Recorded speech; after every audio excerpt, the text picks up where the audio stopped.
by the power of the gods and your pet cat. Is Sparkitt really an issue? Hey, what's up everybody? How's it going? To Arbitrary Day of the Week, let's talk about Sparkitt, which I think is a bit overrated. Before you scream at me, that doesn't mean it's a bad card. It is a very good card. Along with all the other Nexus Elestrals in the base set cycle, they're all very powerful cards. You can't tell me any of these 5 cards are weak.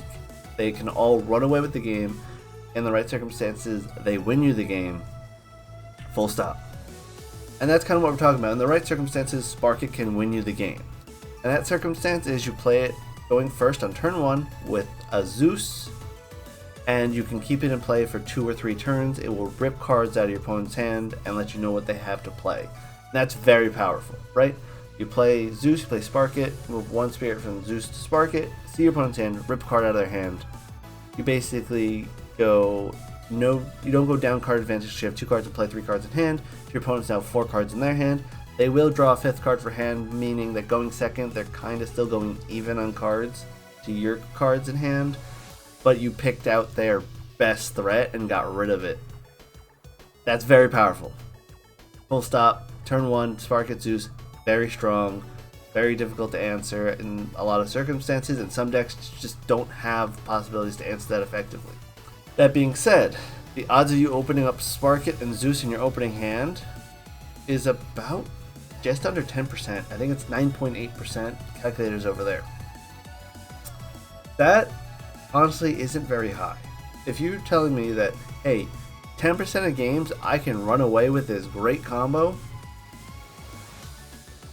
it's going to be a feels bad moment for your opponent when you do get that combo off the 10% of times. But on average in a best of 3, if you go into 3 games, you're probably not even going to see Zeus Sparkitt in your opening hand in that best of 3. Over the course of 2 best of 3s, you're probably going to see at least once. But you're likely not seeing that. So what else can you do with Sparkitt? You can find a Mount Olympus, you can find a Thunderbolt of Zeus, or any artifact really.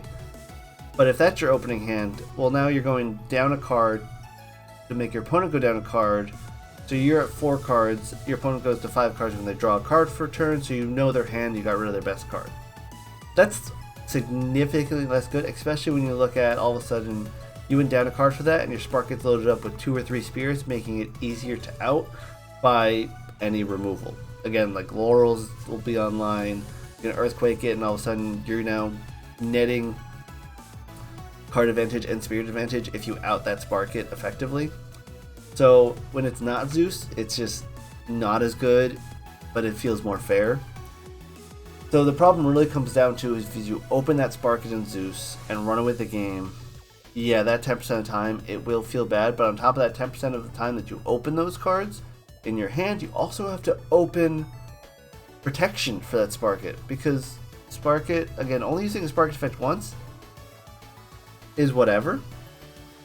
Using a Sparkitt ability multiple times is where the problem gets, but then you could say that about every single Nexus Celestial in the game, which are all very powerful. If you can activate Equalinks multiple times and break your opponent's back row, really powerful. You're going, 2 for 1, 3 for 1 potential. Aphros, if you can Aphros out and you can draw 4 cards off an Aphros, you're going +3. If you get 2 Afroses in play, I have maybe only lost 1 game ever where I have gotten 2 Aphros in play at the same time, because you get every card in your deck basically at that point. If you get a Kinleo in play and you stick a Kinleo, your opponent can't play Elestrals unless they're playing Majesty or Hammer of Festus, both of which are very fringe cards. I think Hammer is generally going to be a side card, but you get Kinleo in play, stick it, your opponent's not playing Elestrals. You play Exaltair and your opponent's board is open. Let's say you have a control deck and you just removed all your opponent's cards. You play Exaltair, you win the game. Like, Exaltair attacking directly off an Aeolus hits for 5. Burn 2, swing for 3. That's a lot of damage. So just all the Nexus Elestrals, when played appropriately with their Divine Rune, run away with games, and that's just part of the game. So singling out Sparkitt, the reason I think Sparkitt is such the feels bad, like this is frustrating, is because the best way to deal with Sparkitt is to use a card in your hand to get rid of it, and it gets rid of cards in your hand. So it's more frustrating for the player facing a Sparkitt to deal with it than it feels like with the other cards. So how do you counter Sparkitt? Is you dump your hand, right? If you can't answer the Sparkitt and you have a few Invoke Runes, Counter Runes, and an Celestial in your hand, you dump them into play. That's your only option, really.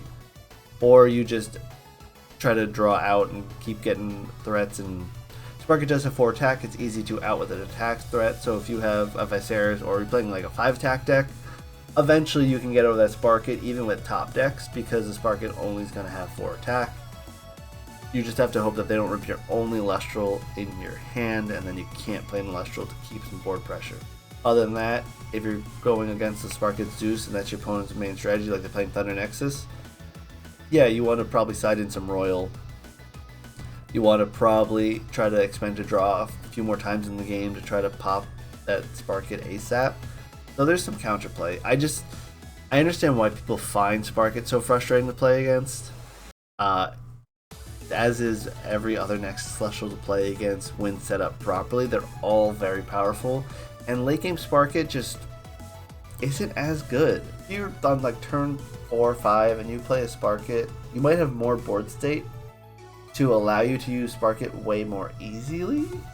Like especially if you have like an Ash Trap or something, you get the card advantage. But then your opponent's going to have less impactful cards to get rid of because they're already going to have the face downs down. Not a lot of people play, counter removal except for like equal links consistently. They're already going to have Elestrals in play that can out Sparkitt. Sparkitt's not going to be able to attack over stuff. So a late game Sparkitt probably just isn't as good.